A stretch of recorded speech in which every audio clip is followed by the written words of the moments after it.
This is the Hidden Killers Podcast with Tony Brueski. Featuring defense attorney, Hidden Killers daily contributor, and host of the Defense Diaries podcast, Bob Motta.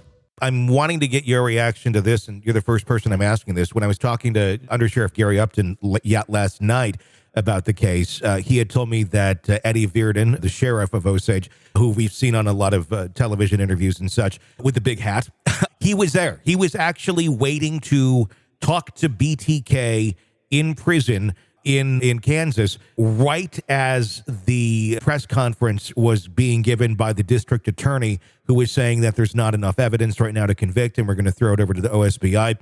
He got the reaction from BTK moments after it happened. And BTK came in to Eddie Virden and said, "So, looks like you don't have enough evidence for a case." And that's how the conversation started. Kind of a defiant, kind of a FU, kind of a, I don't know. To me, it sounds very much like a BTK beginning of a game. Look, you don't quite have that yet now, do you? I could be, interpreting that wrong, but I found that to be a very interesting response from Dennis right after the DA said that we don't have enough yet. Yeah, man, it's like, I think that we started to kind of we poked our heads around the subject the last time we talked in terms of and him, just kind of wanting to be back into the limelight.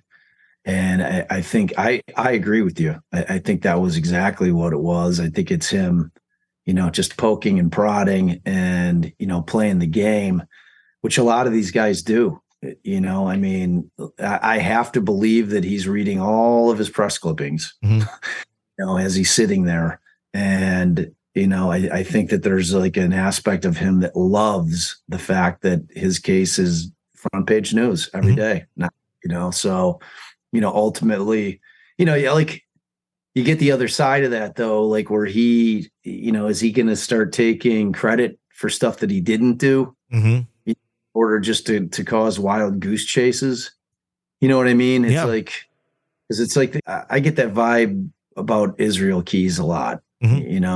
We have all those taped interviews with his Fed interviews with Keys, where basically, to me, a lot of it seems like he was just leading the Feds on a wild goose chase, to be honest with you. And my friend, Josh, who does True Crime Bullshit, which is a great podcast and investigative podcast, he's digging in, he is investigating every aspect of those interviews. And, I just always personally, and I'm basing it on nothing other than my own experience with dealing with guys like this, that, he may be full of it. And I get that same vibe from Rader, to be honest. And that's not to say that he's not responsible for some of these. You know what I mean? No, I just think he's going to make it difficult on them.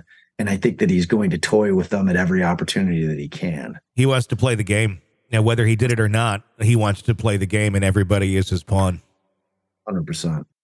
You're consuming the Hidden Killers podcast. Want more? Start binging on all of our true crime podcasts right now through Apple Podcasts and get an ad-free experience when you sign up to be a True Crime Today Premium Plus member exclusively on Apple Podcasts. More of the Hidden Killers podcast dropping soon. Press subscribe now.